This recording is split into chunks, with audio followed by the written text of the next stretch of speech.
Hello students, welcome back to our channel. అందరూ ఎలా ఉన్నారు గైస్? అందరూ బాగానే ఉన్నారు అనుకుంటున్నా. ఇకపోతే ఇవాల్టి మన వీడియో ఏంటంటే ఏపీ ఇంటర్మీడియట్ పబ్లిక్ ఎగ్జామినేషన్స్ అయితే జరుగుతున్నాయి. ఇందులో భాగంగానే మనకు నిన్న చూసుకున్నట్లయితే intermediate first year English question paper అయితే కంప్లీట్ కావడం అయితే జరిగింది. లేటెస్ట్గా మనకు ఇంగ్లీష్ క్వశ్చన్ పేపర్కి సంబంధించి ఒక లేటెస్ట్ అప్డేట్ అయితే వచ్చిందనమాట. స్క్రీన్ మీద అయితే ఒక్కసారి గమనించండి. ఇంటర్ ఆంగ్ల ప్రశ్నపత్రంలో తప్పులు అని అయితే మనకు అప్డేట్ అయితే వచ్చిందనమాట. గైస్, ఇంగ్లీష్ క్వశ్చన్ పేపర్ అయితే ఎవరైతే అటెంప్ట్ చేశారో వాళ్ళకి 6 మార్క్స్ ఫ్రీగా వచ్చేసినట్లే అనమాట. ఎందుకంటే మనకు అఫీషియల్గానే ఇంగ్లీష్ క్వశ్చన్ పేపర్లో చూసుకున్నట్లయితే 6 మార్కులకు గాను మిస్టేక్స్ అయితే ఇచ్చారన్న అప్డేట్ అయితే వచ్చింది. ఆల్మోస్ట్ మన సబ్స్క్రైబర్స్ అందరూ బాగానే అటెంప్ట్ చేశారని అయితే ఎక్స్పెక్ట్ చేస్తున్నా. గైస్, మీకైతే ఖచ్చితంగా 6 మార్క్స్ అనేటివి అదనంగా అంటే ఫ్రీగా యాడ్ చేసే ఛాన్స్ అయితే ఉందన్నమాట. ఇది వాళ్ళ తప్పే అన్నట్లు.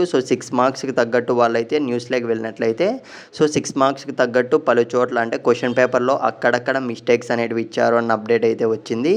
గైస్, మ్యాక్సిమం మనకు 6 మార్క్స్ అనేటివి వచ్చేసినట్లే గుర్తుపెట్టుకోండి. మోస్ట్లీ మన సబ్స్క్రైబర్స్ అందరూ బాగానే అటెంప్ట్ చేశారని అయితే ఎక్స్పెక్ట్ చేస్తున్నా. గైస్, నెక్స్ట్ ఇంకా ఏ క్వశ్చన్ పేపర్ కావాలో ఒక్కసారి కింద కామెంట్ అయితే చేయండి. ఎందుకంటే ముందుకి ఇంకా మనకు టఫ్గా క్వశ్చన్ పేపర్స్ వచ్చే ఛాన్స్ అయితే ఉంది, అందుకే చెప్తున్నా. దీని విషయానికి వస్తే ఇంగ్లీష్ క్వశ్చన్ పేపర్ ఎవరైతే అటెంప్ట్ చేస్తారో వాళ్ళందరికీ 6 మార్క్స్ వచ్చేసినట్లే మళ్ళీ చెప్తున్నా గైస్.